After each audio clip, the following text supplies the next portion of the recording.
Welcome to English Learning from Scratch. In this lesson, we explore two essential English tenses that often confuse learners: present perfect and simple past.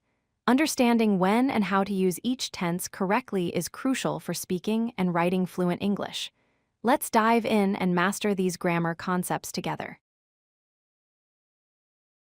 The key difference between these two tenses is connection to the present moment. Simple past describes an action that happened at a specific time in the past. Once that time is over, the connection to now is finished. Present perfect, on the other hand, describes an action that started in the past but is still connected to the present. With present perfect, the result of that action still matters right now. Use simple past for actions that happened at a specific time in the past. For example, if you say, "I visited Paris in 2015, you are describing a completed trip to a specific year. Use simple past when telling stories or describing a sequence of events that happened one after another. Use it when the action is completely finished and has no connection to the present moment. For instance, the meeting ended at 5 p.m. tells us the meeting is completely done. Let's look at practical examples. First, I lived in Tokyo for 3 years means you are no longer living there. The period in Tokyo is finished. Second, they won the match last Sunday tells us the match happened on a specific past day and is now complete. Third, she called me yesterday evening describes a finished phone call at a definite time. Fourth, what did you eat for lunch? Asks about a specific completed meal. Notice all these examples focus on finished actions with no connection to now. Use present perfect when an action started in the past but remains connected to the present. Use it for recent actions where the result still matters now. For example, I have finished my homework means the homework is done and the result affects the current situation. Use present perfect to describe life experiences. When you ask, "Have you ever visited Rome?" you are asking about their experience up to this moment in their life. Use it during unfinished time periods.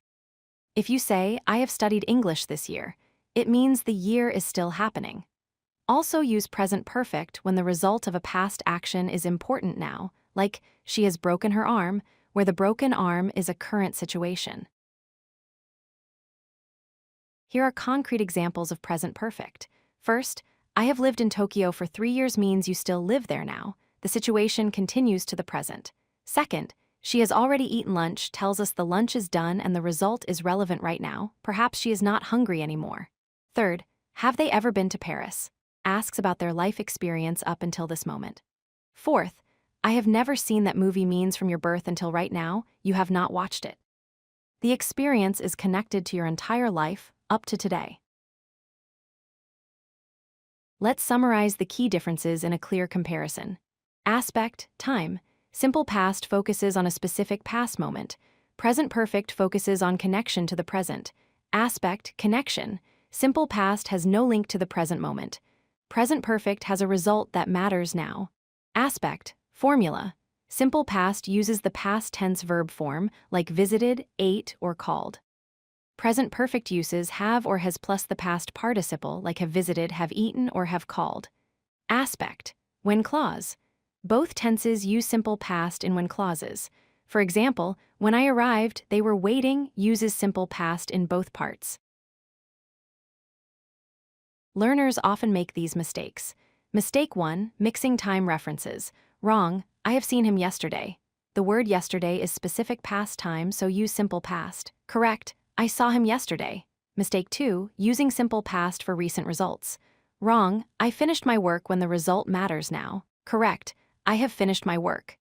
Mistake 3, confusing experience with specific time. Wrong, did you ever visit Rome? The word ever means any time in your life, so use present perfect. Correct. Have you ever visited Rome? Remember these corrections to avoid common errors. Here are signals to help you recognize which tense to use. Simple past signals. Look for specific past time words like yesterday, last week, in 2020, or at 3 p.m. If you hear these time markers, use simple past. Simple past signal. When telling a story or describing events in sequence, use simple past. Present perfect signals. Listen for words like ever, never, already, just, yet, for since, or recently. These words often appear with present perfect. Present perfect signal. If the focus is on the result or current state rather than when something happened, use present perfect. For example, I have cleaned the room focuses on the clean room now, not when you cleaned it. Remember these essential points. Simple past means a finished action at a specific past time with no connection to the present. Use it for completed events, stories, and past experiences with definite time references. Present perfect means an action connected to the present where the result matters now.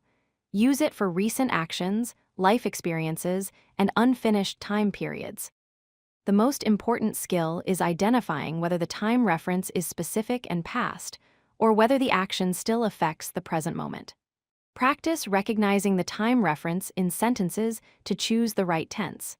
With consistent practice, using present perfect and simple past correctly will become natural to you. If you like this video, hit that like button and don't forget to subscribe. Visit CodeLucky.com for more such useful content.